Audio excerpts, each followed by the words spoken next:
Vamos aqui com Ariel Calmon agora, mais análise aqui em relação a essa pesquisa, mas como prometido, Ariel, a gente vai avançar já um pouco sobre eleições municipais. Já já a gente volta para essa pesquisa, que eu acho que são duas coisas combinadas. Fiz uma reportagem esse final de semana, Ariel, a gente aqui da equipe do SBT News, mostrando o seguinte: se em 2020 o número de candidatos prefeitos à reeleição era de 13, se acabou elegendo 10. Um índice de uma taxa de sucesso de quase 75% em relação às reeleições. Este ano são 20 candidatos à reeleição. Efetivamente, tem 20 candidatos disputando a reeleição. Candidatos prefeitos, né, disputando a reeleição das capitais. Nesse levantamento que a gente fez, tem 10 que estão mais ou menos ali numa situação muito privilegiada. Esses 10 aí, esse pelotão, vamos dizer assim, é puxado ali pelo João Campos e pelo Eduardo Paes. Esse Instituto da Reeleição, Ariel, e a gente começa por aí, daqui a pouco a gente volta para a pesquisa, ele efetivamente tem mostrado que prefeitos, mesmo com todas as dificuldades de administrar cidades, com todas as dores de cabeça, é um bom negócio para o prefeito essa reeleição, não? Olá, Léo, boa tarde a toda a audiência do SBT News. Pois é, o Instituto da Reeleição é um bom negócio para os governantes e é justamente porque está atrelado àquilo que a gente conversa aqui há algum tempo, justamente sobre a maneira de como esses políticos têm de se manter no poder e manter os seus aliados no poder. Então, muito do embate que está relacionado a esses governadores, a esses prefeitos que buscam reeleição e já tem muito sucesso agora e provavelmente serão reeleitos, é a figura de vice, porque há esse imbróglio relacionado ao pleito de 2026 e de como que as eleições de 2024 estão balizando a eleição de 2026. Então, os prefeitos agora tentam viabilizar o seu nome e, uma vez que isso está muito claro, brigam em torno da definição de um vice. E o PT, por exemplo, encontra dificuldades tanto em Recife, mas também no Rio de Janeiro, de emplacar um vice. Gostaria de emplacar um vice na chapa de João Campos e na chapa de Eduardo Paes, porque tem essa previsão de que eles deixarão esse cargo no meio de mandato para concorrer ao governo. Então, de uma maneira geral, a reeleição permite que o candidato político inclua isso no seu cálculo estratégico, pensando justamente na manutenção da sua carreira e na carreira de seus aliados. Ariel, eu vou te contar uma coisa. Sabe qual é a chance do PT emplacar um vice na chapa do Eduardo Campos? Zero. Hoje é zero. Não existe essa possibilidade. E eu vou te dizer por quê. Porque na cabeça do Eduardo Campos, na cabeça dos estrategistas do PSB, a popularidade do Eduardo Campos no Recife é muito maior do que a do presidente Lula. Então eles não precisam, nesse momento, fazer uma concessão. O PT pernambucano, com o PSB, é uma dificuldade, sempre foi, historicamente, eles têm uma dificuldade muito grande. Essa dificuldade ela só foi menor na época do Eduardo Campos, no primeiro mandato de Lula, porque aí houve ali, sim, uma combinação, uma harmonia em relação a recursos investidos no Estado, tudo mais. E isso não acontece hoje em relação a candidatos do PSB e do PT. A desconfiança do João Campos é muito grande em relação aos petistas. Então, ele abrir mão do mandato de prefeito para se candidatar a governador numa eleição que é considerada batata para ele, né? Se a reeleição vai ser fácil, segundo as pesquisas, existe também a possibilidade de muita facilidade também no governo do Estado. Tanto é que se já discute hoje que a Raquel, que é a governadora, não dispute a reeleição porque sabe que vai ter dificuldade. Talvez tenha que ir para o Senado. Então, o João Campos abrir mão dessa vice para o PT, a Gleisi Hoffmann pode pedir, mas não vai levar a preço de hoje. É claro que política muda, isso pode mudar. Mas hoje não há a menor possibilidade.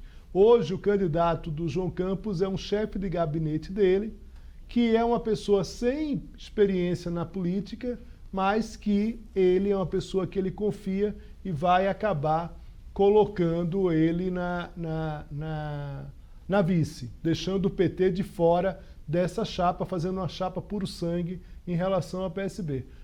Na questão do Rio, é um pouco mais complexa essa equação, mas no Recife, hoje, não tem chance do PT emplacar essa vice do João Campos. A não ser que tenha uma negociação muito mais forte do próprio presidente Lula, já prevendo outro tipo de cenário para o próprio PSB. Aí sim é possível que isso se desenrole de outra forma. Mas dentro do cenário local, chances mínimas. Nesse momento, chance zero. Agora, Ariel, queria que você comentasse um pouco dessa pesquisa, quais os principais pontos que você destaca em relação a essa pesquisa do presidente Lula, que, de certa forma, hoje respirou um pouco aliviado, não?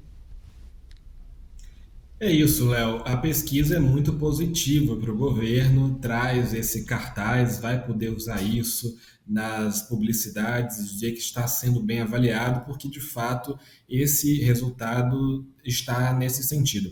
Principalmente o índice que diz um bom desempenho entre evangélicos, não é? Isso é importante a gente contextualizar, dizendo que desde do último levantamento, em maio, nesse meio tempo, a gente teve discussões relacionadas a aborto e a maconha no STF, a definição ali da quantidade adequada para readequação do julgamento pela justiça. Então, essas situações foram colocadas pela oposição para que o presidente Lula pudesse comentar, e ele fez comentários que, ao longo do percurso, puderam ser avaliados, e há uma consideração de que ele se saiu muito bem, e a pesquisa de alguma maneira consolida isso, porque mostra que, diferente do que a oposição ao governo esperava, os evangélicos não foram impactados ou não avaliam o trabalho que o presidente tem desenvolvido de uma maneira negativa, mesmo com esse contexto de maio e junho. Esse foi um resultado muito positivo. E o que eu destacaria também é que, diferente do outro levantamento, nesse a gente teve um Lula muito mais ativo. Então, o presidente participou, como a própria Natália Fruet trazia aqui para a gente, de uma série de agendas em rádios locais, em suas visitas, ele participou de entrevistas, e isso é diferente do levantamento anterior, porque coloca o presidente em mais exposição. Então, mesmo mais exposto, menos levando a público, mesmo levando a público suas opiniões de uma maneira mais contundente, mesmo assim o presidente conseguiu manter uma boa avaliação, inclusive uma elevação na avaliação quando comparado com o resultado de maio.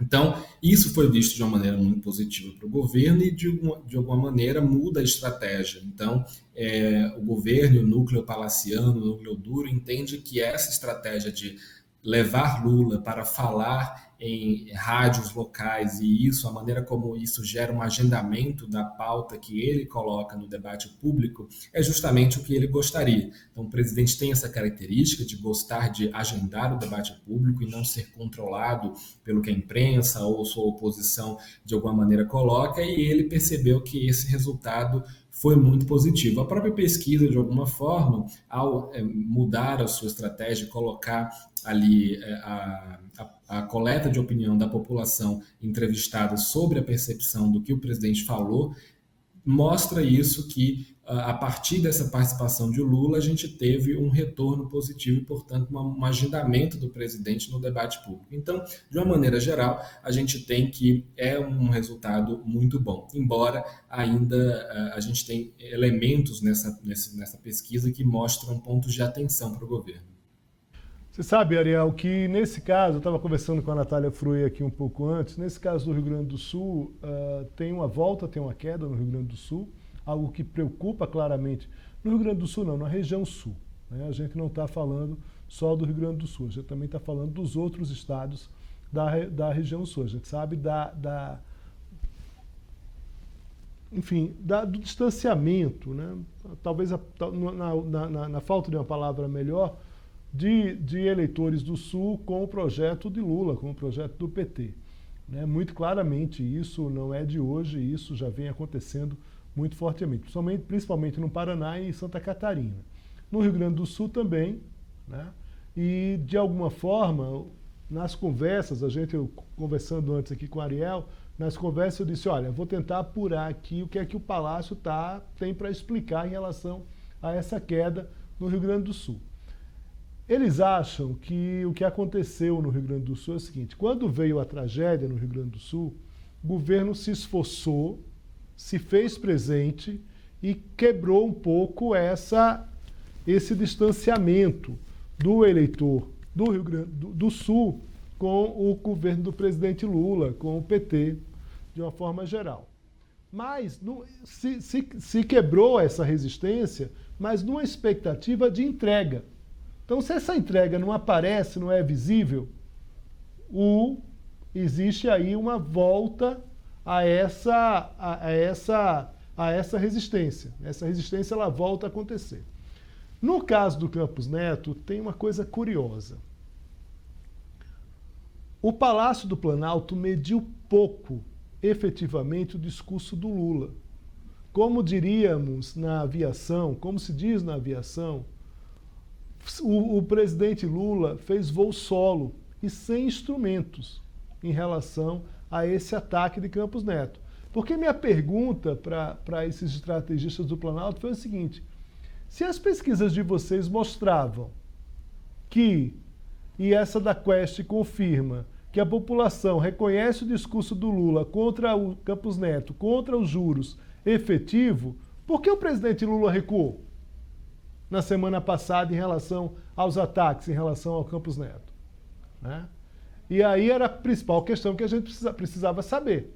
E aí o que é que essas pessoas me disseram? Disseram, olha, ele estava fazendo um voo solo, chegou uma hora que se achou que estava arriscado e se recuou. A questão, Ariel, o que eu te pergunto é a seguinte, essa pesquisa me parece que o presidente Lula vai voltar a esticar a corda em relação ao Banco Central, em relação ao Campos Neto, porque mostrou que, de alguma forma, mesmo em voo solo, sem instrumento, ele, aparentemente, segundo a pesquisa, acertou, né?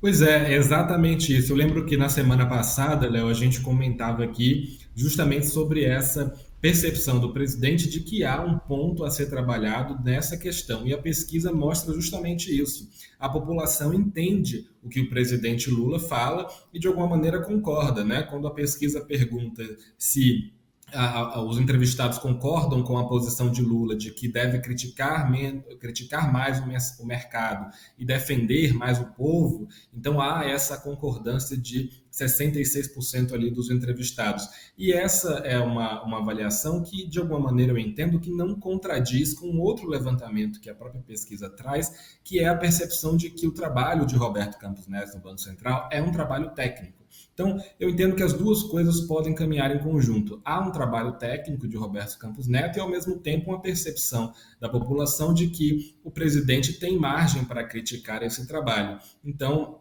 essa tecnicidade do Banco Central, de alguma maneira, não está aliada a uma linha ideológica, por assim dizer. E o presidente percebeu isso, né? A pesquisa vem mostrar, e como a gente cantou aqui na semana passada, ele vai voltar a tensionar essa relação sem dúvida, porque percebe que há aí um ponto a ser explorado e de que a população compreende da mesma forma. Porque há, de uma maneira geral, Léo, uma visão do mercado como esse agente financeiro, que não tem, na sociedade, de uma maneira geral, uma boa avaliação. Então, justamente os agentes de crédito, as instituições financeiras. Então, isso já parte dos.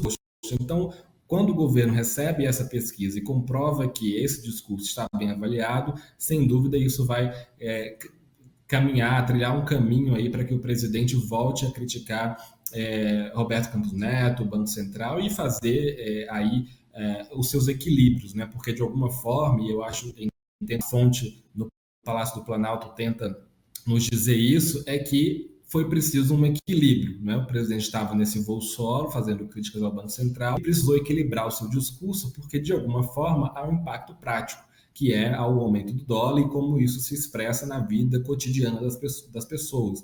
A pesquisa, essa pesquisa que nós estamos tratando, ela traz essa percepção justamente de que aumento de impostos, aumento de dólar, aumento de tributos é algo que a população também percebe. E Lula sabe que, ao falar sobre isso, haverá sistematicamente um aumento dessas características justamente que a população entende como prejudiciais. Então, ele vai voltar a tensionar essa relação com o mercado, com o Banco Central, com o Roberto Campos Neto, porque há um espaço aí, mas atento a justamente o que a pesquisa mostra, que é a população percebe aumento de preço, percebe aumento de dólar, percebe aumento de gasolina, então isso é algo que vai nivelar de alguma maneira a forma como o Lula faz essas críticas.